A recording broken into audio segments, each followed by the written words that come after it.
transition secondaire-cégep maintenant.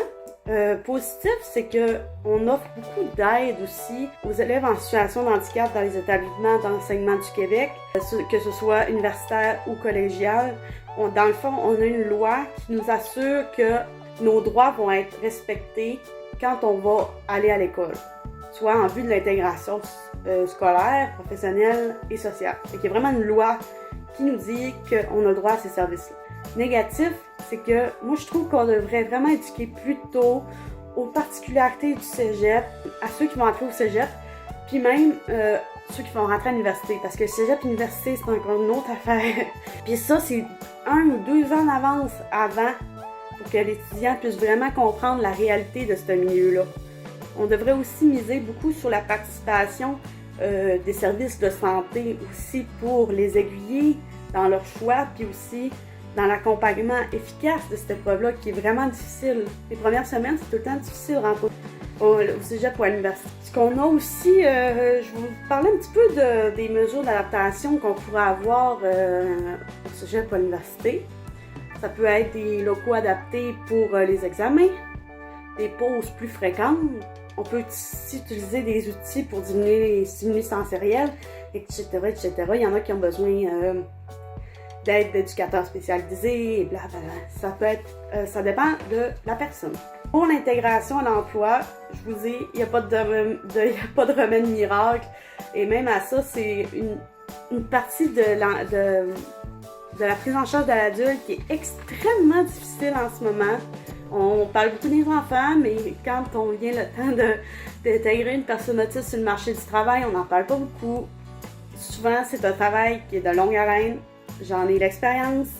On va tout mettre des bouchées doubles. En fait, c'est beaucoup de travail de sensibilisation auprès des entrepreneurs pour qu'ils embauchent les personnes autistes. Parce que les autres, ils ne savent pas c'est quoi. Ils pensent qu'on est tous en train de se rouler le bacon à terre ou on est des attardés des fois. Mais c'est pas ça, pas en tout. Il faut qu'ils comprennent qu'est-ce que c'est puis comment agir avec nous aussi. Mais en fait, aujourd'hui, on en fait, mais je trouve qu'on n'en fait pas assez parce qu'il y a encore des gens qui ont de la misère à comprendre.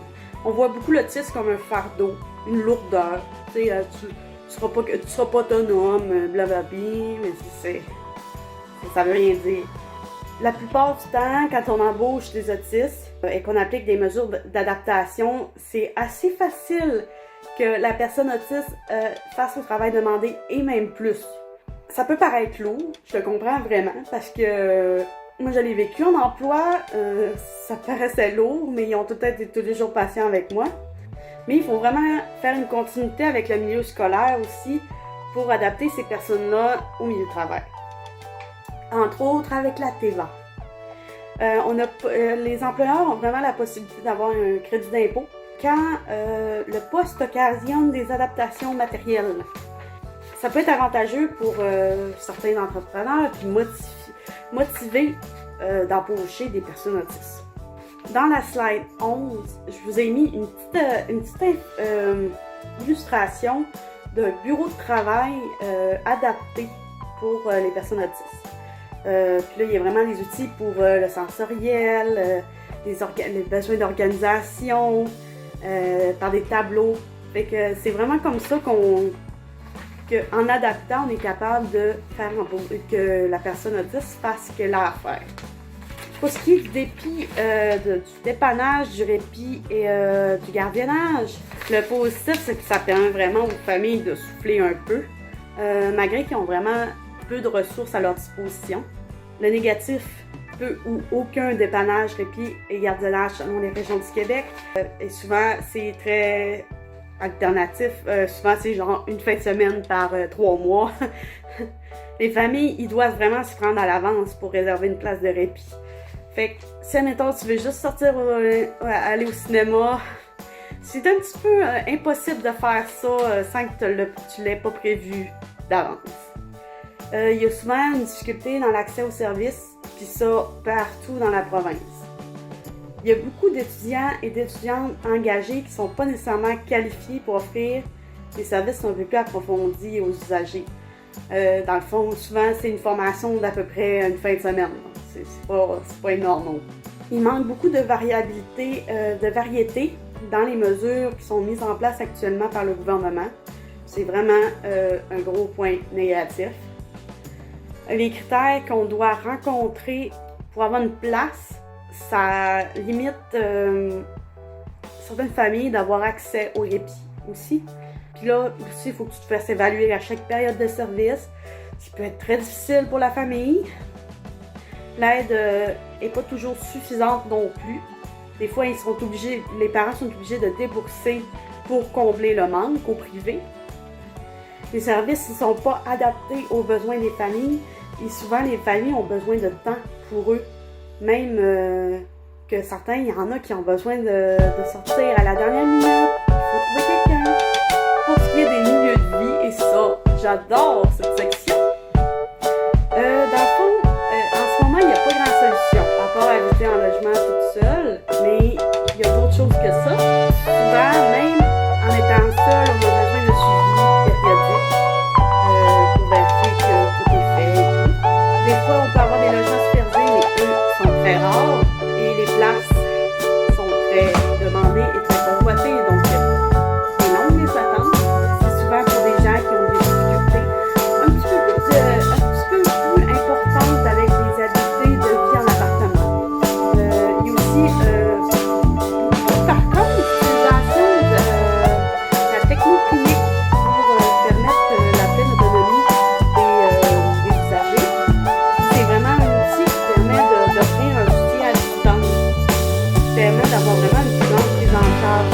Pas nécessairement obligé d'aller tout le temps chez la personne pour vérifier qu'elle fait ci, qu'elle fait ça. Mais ça c'est vraiment une voie d'avenir que quand j'étais à Trois-Rivières, j'étais vraiment en train d'explorer des programmes pour vraiment nous aider là-dedans. Là, on passe aux formules novatrices de logement.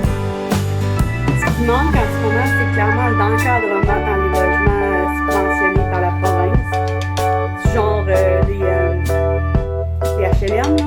Ça, il manque clairement de soutien. Il faut vraiment un soutien à part les HLM. Ça, c'est des initiatives pour insérer les personnes en situation de handicap dans les logements avec du soutien. Mais quand même, il y en a encore d'autres. Les initiatives sont aussi assez rares dans ce domaine-là parce que souvent, les gens vont se retrouver dans des logements qui ne sont pas adaptés à leurs besoins. Donc, c'est comme la formule si tu viens là, c'est que ça convient à tout le monde. Si ça ne convient pas à tout le monde, chaque personne a des besoins différents. Maintenant, je vais parler un peu plus des fautes graves du comportement et des autres comportements qui peuvent être associés, du genre la colère.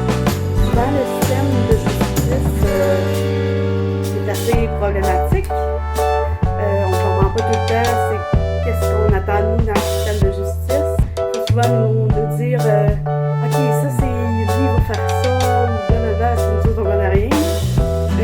Maintenant, il existe un programme qui s'appelle le PARICEM, le programme d'accès à la justice pour les personnes issues de troubles de santé mentale. Mais là, on peut vraiment considérer le titre comme un trouble de santé mentale parce que dans les DSM-5, il y en a beaucoup qui disent que c'est pas un trouble de santé mentale. C'est un débat, mais là, je vais dire ici ce qu'il y en est au niveau du gouvernement. Même si je parle que, tout le monde le sait, c'est un trouble neurodéveloppemental plutôt qu'un trouble de santé mentale. Comme je l'ai dit, je fais selon ce que le gouvernement nous dit que c'est ça. Ça, c'est plus un programme qui permet la rééducation plutôt que la sanction. Ça permet de se faire enlever des charges ou d'avoir des peines non restrictives de liberté si, mettons, on a suivi le programme de A à Z. Le programme, ça implique aussi des obligations qu'on doit suivre pour une certaine réhabilitation. Ça dure environ de 6 mois à 18 mois. Puis ça peut être des mesures comme prendre sa médication, voir son médecin, voir le psychologue, et blablabla, ça dépend des gens. Dans le fond, il faut vraiment que tu respectes tes conditions, sinon t'es transféré dans une cour ordinaire. Puis là, les conséquences peuvent être beaucoup plus graves. Ou comme au PAGESM, mais souvent ce qui est plate en cours régulière, c'est que tu comprends absolument rien de ce qui se passe. C'est pas nécessairement une réadaptation en tant que telle.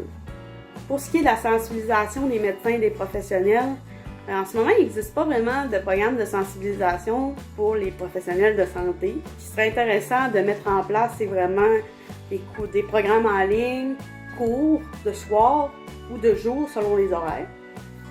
Ça serait aussi des programmes à temps partiel qui seraient disponibles dans plusieurs régions du Québec. Donc, un programme en ligne serait vraiment intéressant pour ça.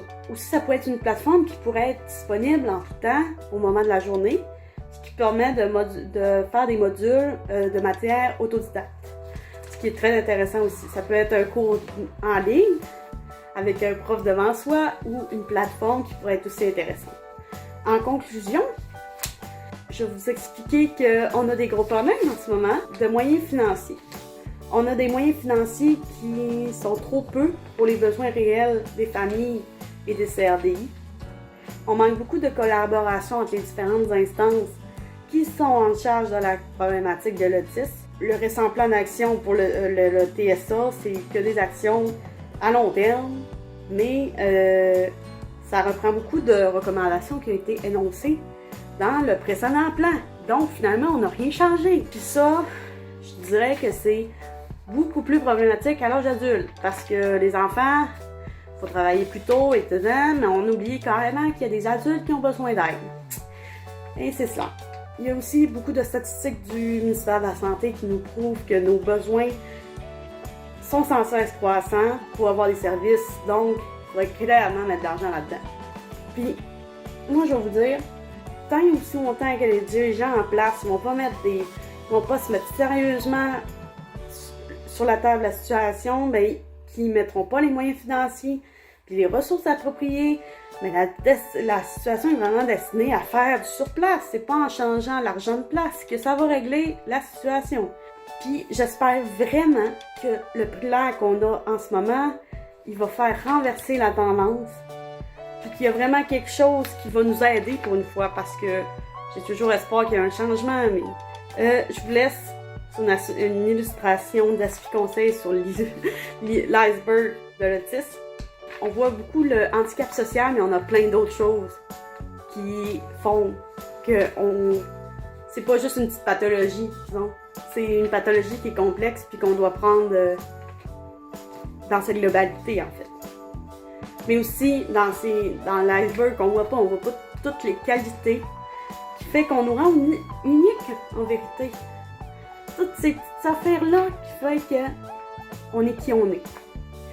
Donc, je vous remercie d'avoir écouté ma capsule et je vous convie à vous abonner à ma page ainsi qu'à m'écrire des commentaires si vous voulez d'autres vidéos de ce genre-là ou que je vous parle de n'importe quel sujet. Moi, je suis bien à l'aise avec tout, fait que vous pouvez m'écrire en commentaire pour des sujets qui vous intéressent et que vous voulez que je vous en parle.